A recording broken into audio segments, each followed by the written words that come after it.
Alrighty. Do you know what the most annoying problem you can have with your car is? That would be your door not closing, which is what happened to this BMW M3 as soon as we finished filming the last episode of the series. Now, fortunately, that fixed itself. But you know what didn't fix itself and is the second most annoying problem you can have with your car? That would be the brakes not working properly. One of the scariest things that you can have happen to you on a racetrack is an inconsistent brake pedal. Imagine, if you will, you're setting hot laps in your definitely race car. You feel like a professional F1 driver. You're coming up to the main straight, second gear, third gear, fourth gear.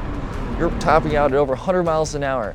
And then you see the next corner coming up. So you go to hit your brake pedal, and oh no, something happens all of a sudden.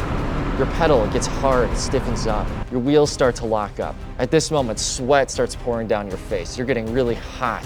You try everything you can. You try corrective steering. You try pumping your brake pedal. Nothing's working. And then you decide your best course of action is to hit the runoff and exit the racetrack.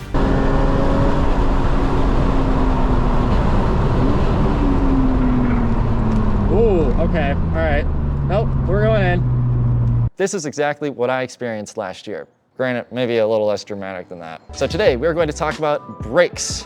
What type of failure did Sparky, our high mileage BMW E36 M3, have on track? Then we're going to fix the problem, or problems, that the brakes on our M3 have, and then we're gonna go rip her around and make sure that the brakes work, because I don't wanna have that same problem again.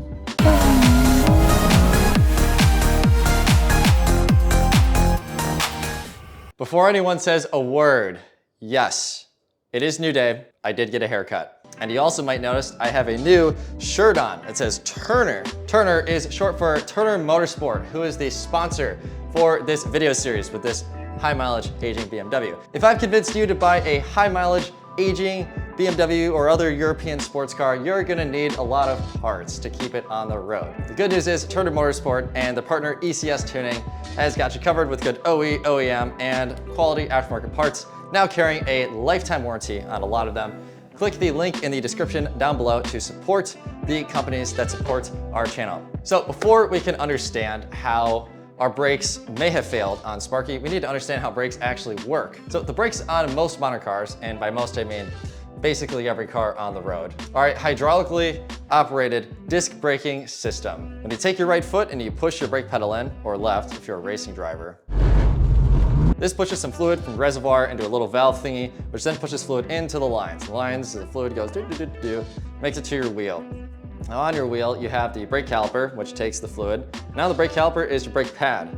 And on the other side, on the hub side of the car, you have a brake rotor, which is spinning at the rate at which the wheel is turning. Now this fluid from the brake line, as it gets to the caliper, is going to push a piston on the caliper, which is then going to squeeze the pad against the rotor, which is going to create friction, heat, and slow the car down. And on the brake pedal itself, there's this little nifty part called a brake booster, which basically uses engine vacuum to make the brake pedal physically lighter so that it's much easier for you to use. Now, as you can imagine, in a system with moving parts, such as this, things can break, i.e. the moving parts. So I have distributed the types of failures we could have had on Sparky into 3 categories, and that's what we're gonna go chase down. We're gonna chase down each category and try to see if we can find out why our brake pedal got super stiff the last track day. So in category 1, we have a mechanical brake failure. This is the most common type of brake failure, usually an issue with a brake pad or a brake rotor. The material on either of these can get too low, develop ridges, et cetera, which could lead to reduced braking performance, squealing, or vibration when you're trying to brake, sometimes even a steering wheel wobble when it gets terrible. Or if you're coming off track and you notice that your brakes are red hot and your braking performance was reduced, then good news, you're a good driver. Bad news, it's going to be very expensive because you have cooked your brakes and need a better braking setup for whatever you're doing that made your brake pads turn to red. So there's an easy check for this, and that is going to include us pulling the wheels off of Sparky. So let's go ahead and do that and take a look at our brake pads and brake rotor.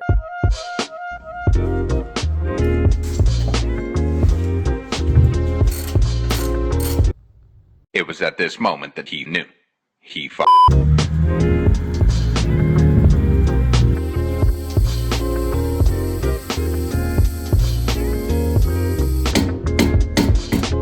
Took our wheel off, got our brake pads off, and now we can take a look at our pads here.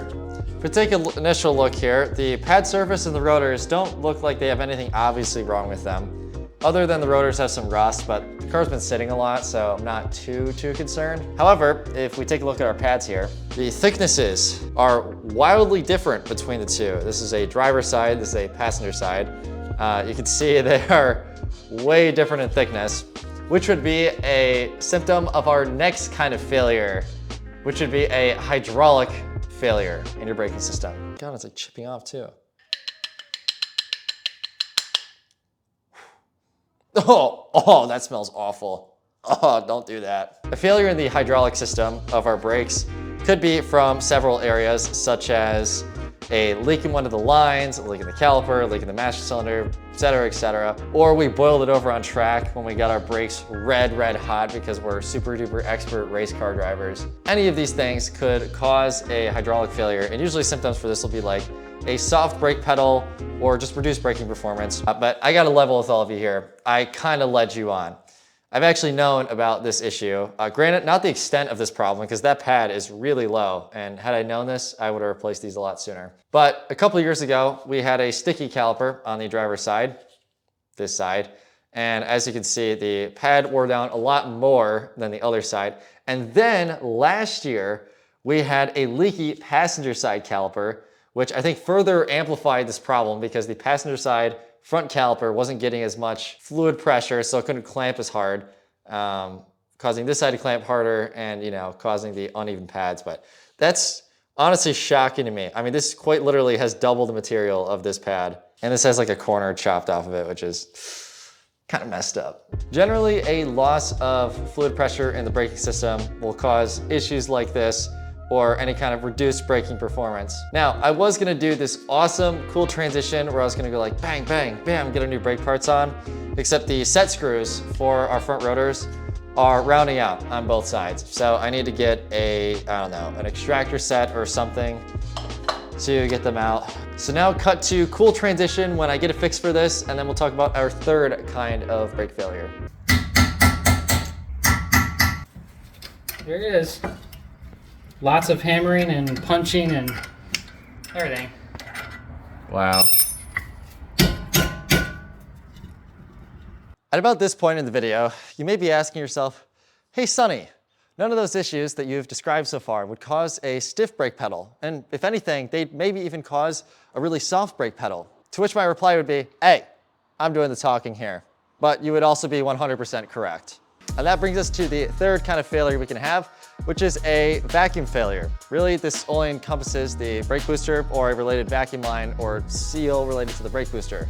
As we said earlier in the video, the job of the brake booster in a car is to use engine vacuum to make your brake pedal lighter. Well, if it can't seal and it can't deliver a consistent engine vacuum, then your brake pedal is gonna change weight. A very easy test for this is when your car is running, you try the brake pedal, then you shut it off. And after you shut it off, wait a couple seconds, and when you push the brake pedal, you should be able to get 1 or 2 good presses before the pedal stiffens up. If when you turn the car off, the pedal gets hurt immediately or on the first press, then you have a brake booster failure. Well, that is exactly how this car reacts. Furthermore, I've been able to get the car to act up when doing heel-toe downshifting and braking. The pedal pretty consistently stiffens up. So brake booster is our failure. And now I've magically teleported to the other side of my garage, and this is our shiny new brake booster. Guys, I knew this was a problem. I already knew the answer at the start of the video, and I led you all on for YouTube content. Now, as you can maybe guess, I've never actually installed a brake booster on a car, so we're gonna learn together in this joyous process of learning how to work on old BMWs.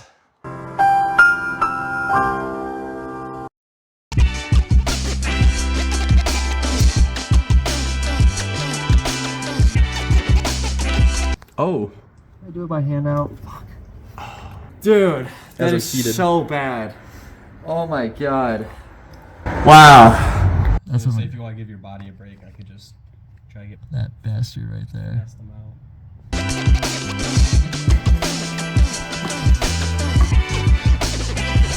Jeez. All right. At this point, we also decided to go ahead and replace the heater valve, since it was right there. But unfortunately, the connector broke off from, well, decades of existence. So my friend Steven fixed it and made a better solution for us. Okay, so As I showed all of you earlier, the wiring was absolutely cooked. Now we have this nice connector here. Steven, can you give us a brief synopsis as to what you did here?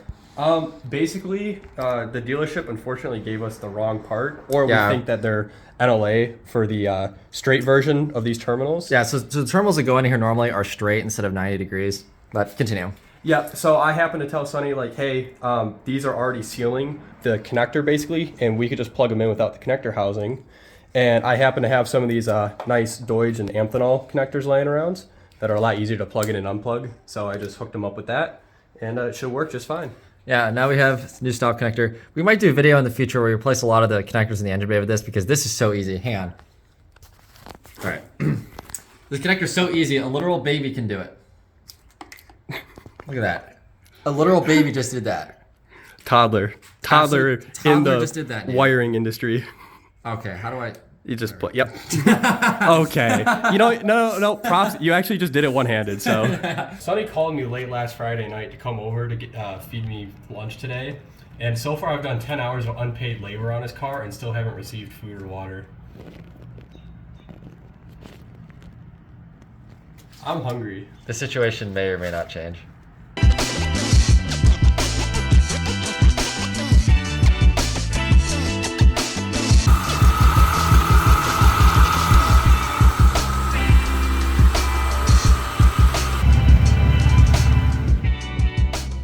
Okay, so we got our brakes installed.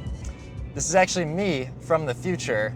I had recorded a bit for this video, and somewhere in my mass filming spree that I went on, I guess it got deleted. So I'm filming this again for you guys.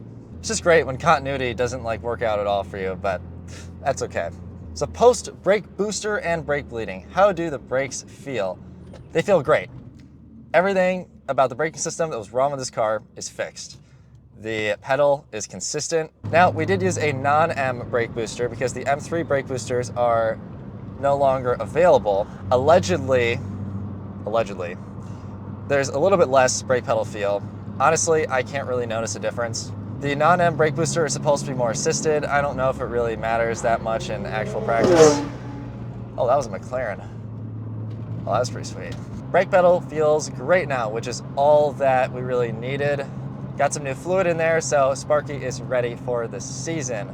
In our next episode, we are taking a road trip down to Ohio to visit my hometown, and then after that, we're taking Sparky to 2 track days in 1 weekend. But there we go. We have officially fixed the cooked brakes on Sparky, our 263, almost 64,000 mile BMW E36 M3. If you enjoy content with Sparky, our high mileage hero, you should hit that subscribe button for more and like the video. It lets me know that you all like seeing this content. Comment down below your support. I love hearing from all of you.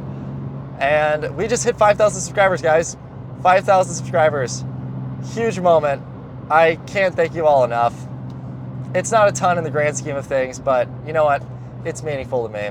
So take care, everybody, and we will see you in the next one.